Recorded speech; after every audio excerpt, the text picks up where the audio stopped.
I joked down Stonewall. Joe killed Kenzie. No, he's wrong.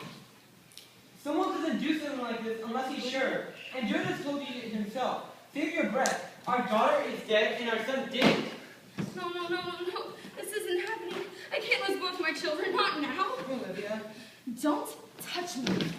Both of our children are gone now, and they said they stopped me from doing what I should have done a long time ago. What are you talking about? How did I stay with you because of kids, and now I lost both of them. You're so awful to Joan, I can't stand by anymore.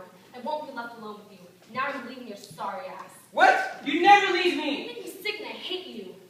Who's gonna clean the house and make me sandwiches? Maybe you can get a new life. Oh wait, you never will. Because you're an abuser. You're disgusting, absolutely evil. What? You're not leaving me. Watch it! Oh. How's it feel, Danny? Do you feel powerful? Oh, shit.